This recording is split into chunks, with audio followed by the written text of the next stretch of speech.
Party Congress ആരംഭിക്കുന്നു. കേരളത്തിലെല്ലാവരും ഉറ്റുനോക്കുന്നത് ആര് അല്ലേ, സെക്രട്ടറി സ്ഥാനത്തേക്ക് ആരെത്തും? എം എ ബേബി സജീവ പരിഗണനയിൽ ഉണ്ട് എന്ന് പറയുന്നു. എങ്ങനെയാണ് ചർച്ചകൾ നടക്കുന്നത്?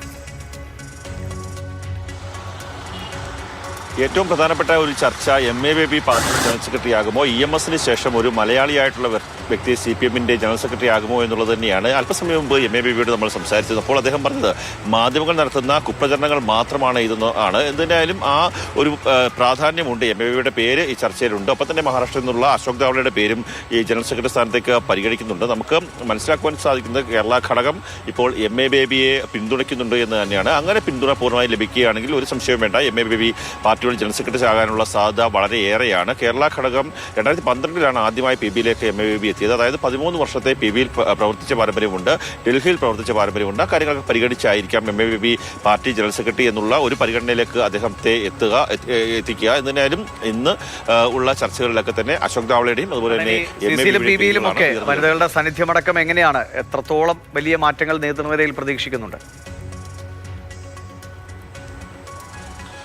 ഈ പ്രകാശ് കാരട്ടും വൃന്ദാ കാരട്ടും അടക്കം 7 പേരുടെ ഒഴിവാണ് പോളിറ്റ് ബ്യൂറോയിൽ ഉണ്ടാകുന്നത്. അതിൽ എന്ത് തന്നെയായാലും ആ പ്രായപരിധി വെച്ചിട്ട് 7 പേരും ഒഴിവാക്കേണ്ടി വരും. പുതിയ ആൾക്കാർക്ക് പ്രാധാന്യം നൽകേണ്ടി വരും. അപ്പം തന്നെ കോടിയേരി ബാലകൃഷ്ണൻ അടക്കമുള്ള ആൾക്കാരുടെ മരണവുമായി ബന്ധപ്പെട്ട ആ ഒഴിവുകൾ നിൽക്കുന്നുണ്ട്. അതുകൊണ്ട് തന്നെ എന്ത് തന്നെയാലും കേരളത്തിൽ നിന്ന് കൂടുതൽ PB അംഗങ്ങൾ ഉണ്ടാകാനുള്ള സാധ്യത ഏറെയാണ്.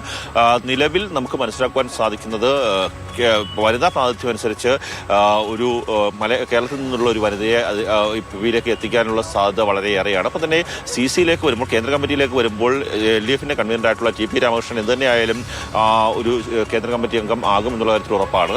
ഒപ്പം തന്നെ യുവാക്കൾക്ക് പ്രാധാന്യം നൽകുകയാണെങ്കിൽ ഒന്നാമത് വരുന്ന പേര് മുഹമ്മദ് റിയാസിൻ്റെ തന്നെയാണ്. മന്ത്രി മുഹമ്മദ് റിയാസിൻ്റെതാണ്. ഒപ്പം തന്നെ M സ്വരാജ്, ഒപ്പം തന്നെ മന്ത്രി MB രാജേഷ് അടക്കമുള്ള ആൾക്കാരുടെ പേരുകളൊക്കെ തന്നെ വരുന്നുണ്ട്. എന്തായാലും കേരളത്തിൽ നിന്ന് ഏതൊക്കെ നേതാക്കൾ വരുന്നു എന്നതാണ് എല്ലാവരും ഉറ്റുനോക്കുന്ന കാര്യം. വഴിയെ വരും ദിവസങ്ങളിൽ നമുക്ക് അറിയുകയും ചെയ്യാം. കണ്ണനാണ് മധുരയിൽ നിന്ന് വിവരങ്ങൾ പങ്കുവച്ചത്. ശരി കണ്ണ.